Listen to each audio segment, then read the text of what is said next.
retelling the story of African soldiers and the WWII massacre, but now linked directly to the birth of Pan-African consciousness and movements. It traces the journey from betrayal to political awakening across the continent, making the case that WWII helped ignite a collective African vision for unity, justice, and freedom. From WWII to freedom, how betrayed soldiers sparked Pan-Africanism. They wore the uniform of empire. They fought against tyranny in Europe. Yet when they came home, they were betrayed.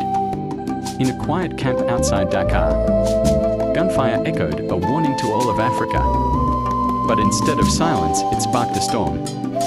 From WWII rose the embers of Pan-Africanism, Africa's sons in Europe's war. When World War II broke out, over 1 million Africans were drawn into the war, recruited from French West Africa, British East Africa, the Congo, and beyond. They were promised equality. What they got was racism, poor pay, and bullets.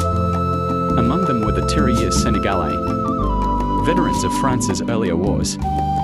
These soldiers fought with unmatched courage from North Africa to Italy.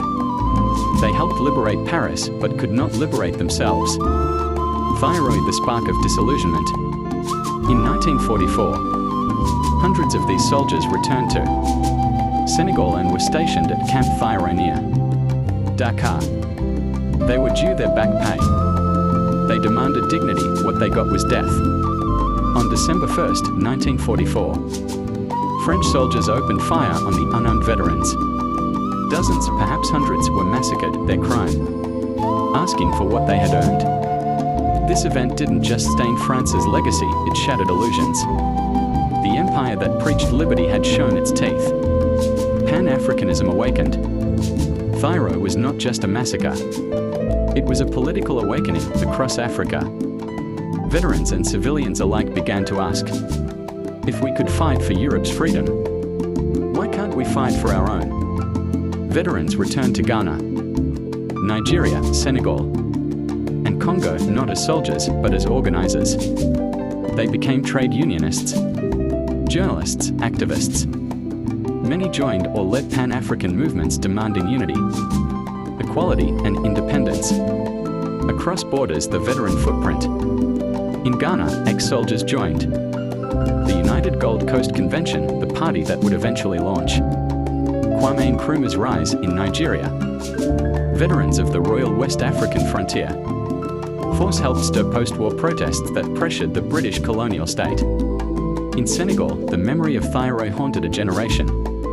The massacre became a rallying point for figures like Leopold Sédar Senghor, who would lead Senegal to independence and who saw African unity as vital to survival.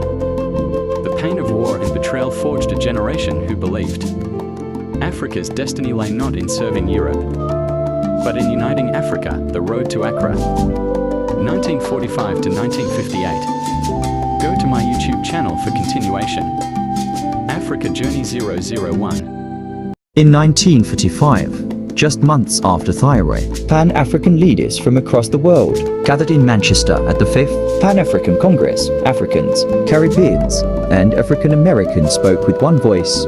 Colonialism must end. Nkrumah, Patmore, Du Bois, Nnamdi Azikiwe. The veterans' sacrifice and betrayal was part of the story. Their courage gave moral force to the movement. In 1958, Ghana hosted the first All-African People's Conference, where leaders vowed to unite the continent against imperialism. The road to that moment was paved in part by African soldiers who had seen the inside of Europe's contradictions, the legacy of unity and resistance. Today, Pan-Africanism lives on in the dreams of African unity from ECOWAS and the African Union to the Pan-African Parliament. But the roots run deep through the blooded soil of WWII, through the camps of demobilized soldiers, through the speeches of freedom fighters who once carried rifles under foreign flags. WWII was the moment Africa realized that loyalty to empire meant nothing without freedom. It was betrayal but it also became the beginning of a continental voice. The soldiers of Thyroid are gone, but their story is not.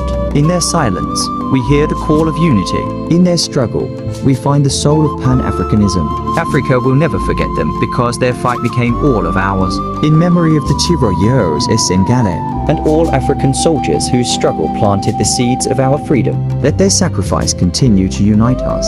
Please like, comment, share and subscribe to my YouTube channel Africa Journey 001 for more video like this. Africa history they try to erase.